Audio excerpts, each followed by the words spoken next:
ভারতের সবথেকে সুখী রাজ্য কোনটি? দিল্লি, মুম্বাই কোনোটাই নয়। নাম শুনলে চমকে যাবেন।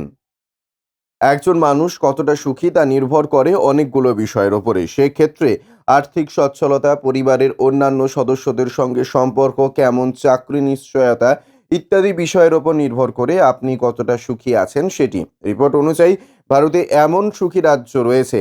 এবার প্রশ্ন হলো, ভারতের সবচেয়ে সুখী রাজ্য কোনটি?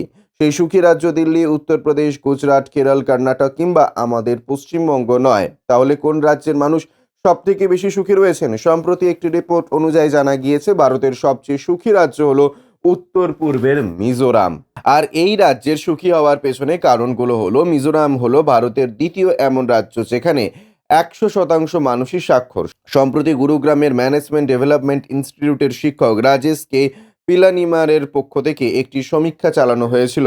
সেই সমীক্ষার রিপোর্টে বলা হয়েছে, মিজোরামের হ্যাপিনেস ইন্ডেক্স মোট 6টি বিষয়ে পর্যবেক্ষণ করে নির্ধারণ করা হয়েছে: পারিবারিক সম্পর্ক, সামাজিক সুখ স্বাচ্ছন্দ্য, সমাজসেবা, ধর্ম, কর্মক্ষেত্রে আনন্দ, মানুষের শারীরিক ও মানসিক স্বাস্থ্য। মিজোরামের সামাজিক পরিকাঠামো সেখানকার বাচ্চাদের আনন্দ দেয়। এছাড়া সেখানে কোনো জাতিভেদ প্রথা নেই। লিঙ্গ নির্বিশেষে এখানে সব বাচ্চাদের সমান অধিকার ও শিক্ষা গ্রহণ করতে পারে।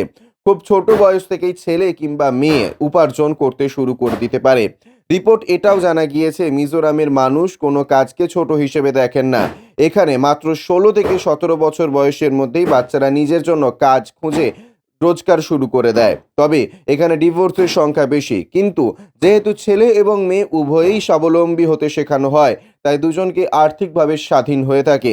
কেউ কারোর ওপর বোঝা হয়ে থাকে না। এই কারণে অস্বাস্থ্যকর কোনো সম্পর্ক থেকে খুব সহজেই বেরিয়ে এসে সুখ শান্তিতে থাকতে পারে মিজোরামের মানুষজন।